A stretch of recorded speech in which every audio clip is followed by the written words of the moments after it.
श्री शिवाय नमस्तुभ्यम। आप सभी पर भोलेनाथ की कृपा सदा बनी रहे। आज सोमवार के दिन सुनिए सोमवार व्रत की पौराणिक कथा।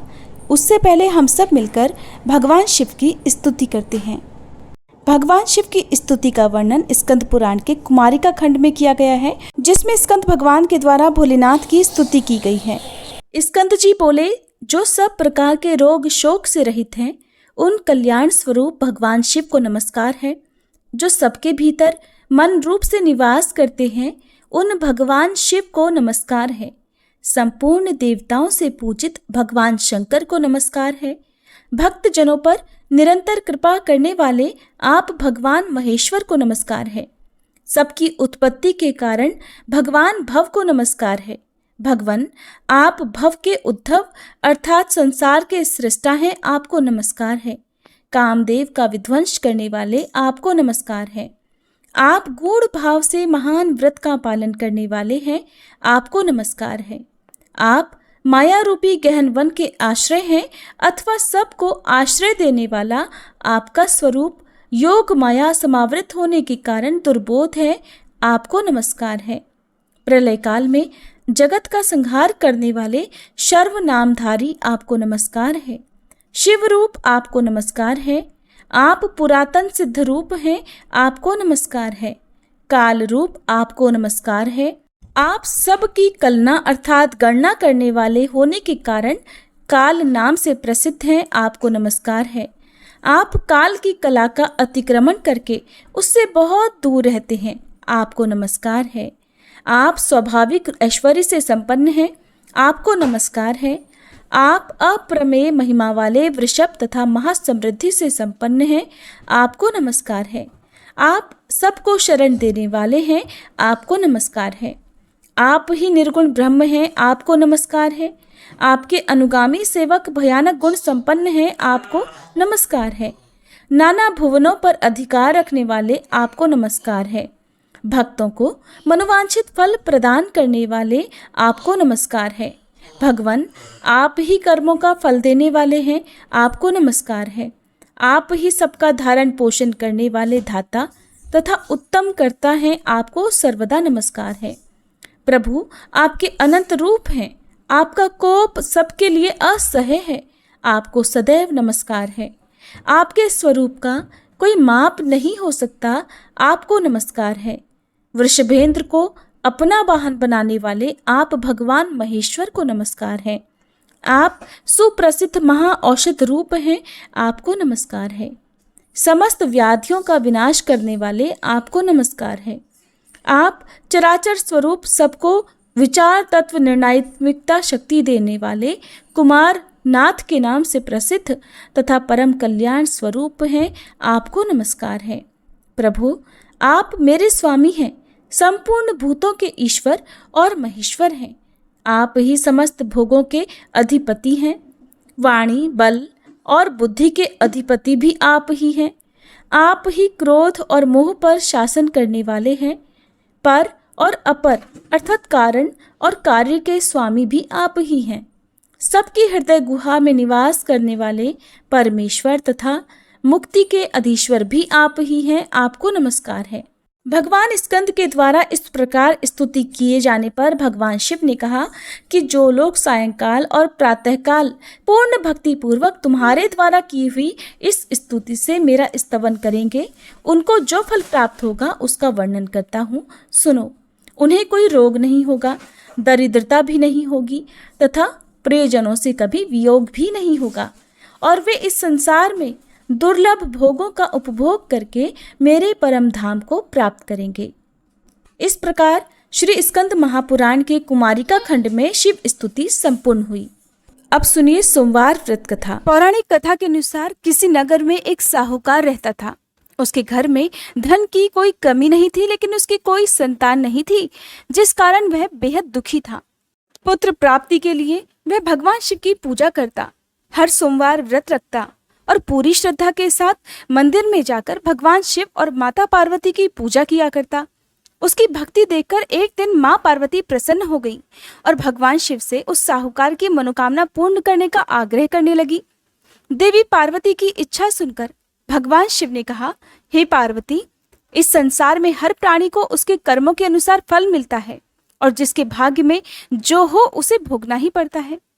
लेकिन पार्वती जी ने साहूकार की भक्ति का मान रखने के लिए और उसकी मनोकामना पूर्ण करने की इच्छा जताई। माता पार्वती के आग्रह पर भगवान शिव ने साहूकार को पुत्र प्राप्ति का वरदान तो दिया, लेकिन साथ ही ये भी कहा कि उसके बालक की आयु केवल 12 वर्ष होगी। माता पार्वती और भगवान शिव की इस वार्ता को साहूकार सुन रहा था।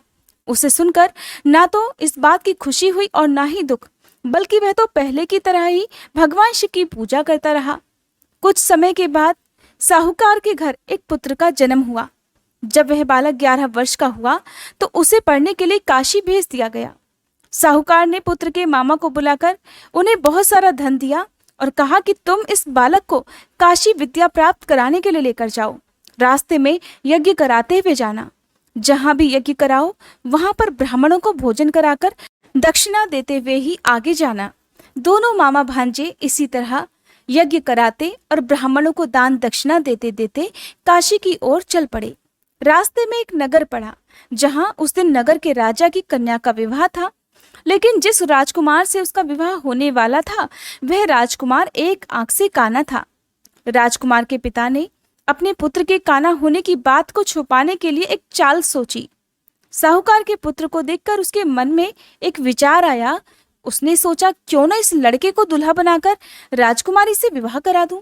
विवाह के बाद इसको धन देकर विदा कर दूंगा और राजकुमारी को अपने नगर ले जाऊंगा। लड़के को इस प्रकार दूल्हे के वस्त्र पहनाकर राजकुमारी से विवाह करा दिया गया। लेकिन साहूकार का पुत्र बहुत ईमानदार था। उसे यह बात बिल्कुल ठीक नहीं लगी। उसने अवसर पाकर राजकुमारी की चुन्नी के पल्ले पर लिख दिया कि राजकुमारी, तुम्हारा विवाह तो मेरे साथ हुआ है, लेकिन जिस राजकुमार के संग तुम्हें भेजा जाएगा वह एक आंख से काना है। मैं तो काशी विद्या पढ़ने जा रहा हूँ। जब राजकुमारी ने चुन्नी पर लिखी हुई बातें पढ़ी तो उसने अपने माता पिता को यह बात बताई। राजा ने बात जानकर अपनी पुत्री को विदा नहीं किया, जिससे बारात वापस चली गई। दूसरी ओर साहूकार का बेटा और उसका मामा काशी पहुंच गए और वहां जाकर उन्होंने यज्ञ किया। जिस दिन लड़के की आयु 12 वर्ष हुई उसी दिन यज्ञ रखा गया। लड़के ने अपने मामा से कहा कि आज मेरी तबीयत कुछ ठीक नहीं है। सुनकर मामा ने कहा तो तुम अंदर जाकर सो जाओ। शिवजी के वरदान अनुसार कुछ ही क्षणों में उस बालक के प्राण निकल गए। मृत भांजे को देखकर उसके मामा ने विलाप शुरू कर दिया। संयोगवश उसी समय शिवजी और माता पार्वती उधर से जा रहे थे। पार्वती जी ने भगवान शिव से कहा कि प्राणनाथ, मुझे इसके रोने का स्वर सहन नहीं हो रहा। आप कृपया इस व्यक्ति के कष्ट को अवश्य दूर कीजिए। जब शिवजी मृत बालक के समीप गए तो वह बोले कि देवी, ये तो उसी साहूकार का पुत्र है जिसे मैंने 12 वर्ष की आयु का वरदान दिया था। अब इसकी आयु पूरी हो चुकी है। सुनकर देवी पार्वती के मन में ममता जाग उठी। देवी पार्वती कहने लगी, हे महादेव, आप इस बालक को और आयु देने की कृपा कीजिए, नहीं तो इसके वियोग में इसके माता पिता भी तड़प तड़प कर मर जाएंगे। माता पार्वती के आग्रह पर भगवान शिव ने उस लड़के को जीवित होने का वरदान दे दिया। शिव जी की कृपा से वह लड़का जीवित हो गया। शिक्षा समाप्त कर लड़का अपने मामा के साथ वापस नगर की ओर चल दिया। दोनों चलते चलते उसी नगर में जा पहुंचे जहां कभी उसका विवाह हुआ था।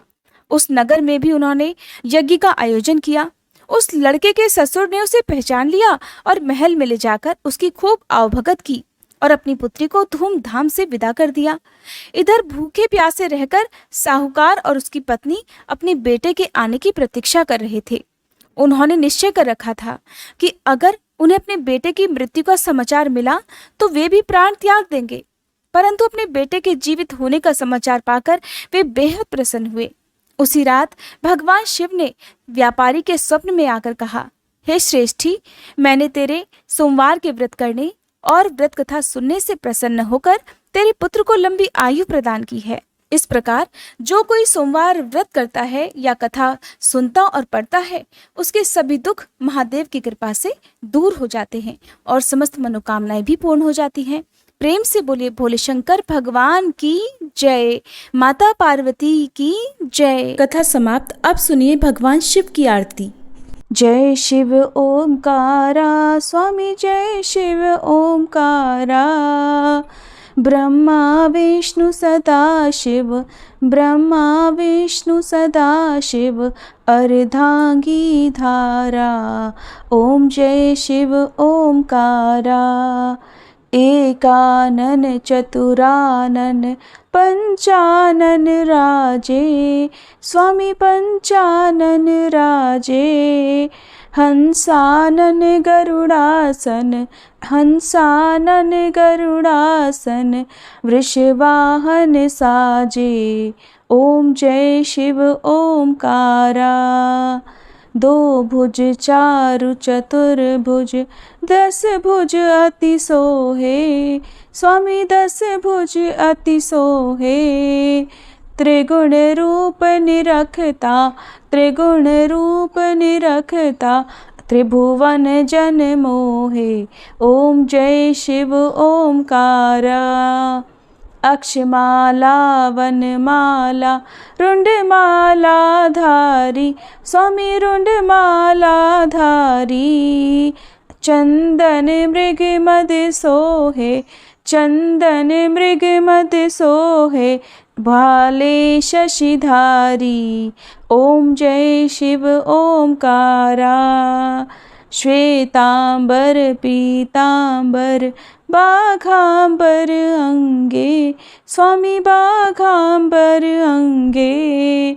सनकादिक गरुड़ादिक सनकादिक गरुड़ादिक भूतादिक संगे। ओम जय शिव ओंकारा। कर के मध्य कमंडल चक्र त्रिशूलधारी स्वामी चक्र त्रिशूलधारी। सुखकारी दुखहारी सुखकारी दुखहारी जग पालनकारी। ओम जय शिव ओंकारा।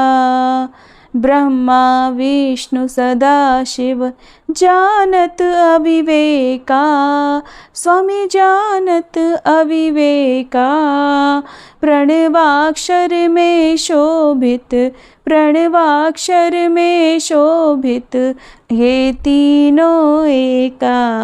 ओम जय शिव ओंकारा।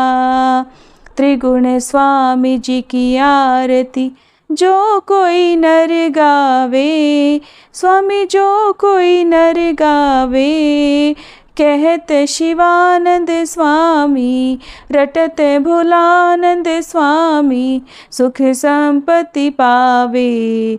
ओम जय शिव ओंकारा। ओम जय शिव ओंकारा स्वामी जय शिव ओंकारा। ब्रह्मा विष्णु सदाशिव अर्धांगी धारा। ओम जय शिव ओंकारा। ओम जय शिव ओंकारा।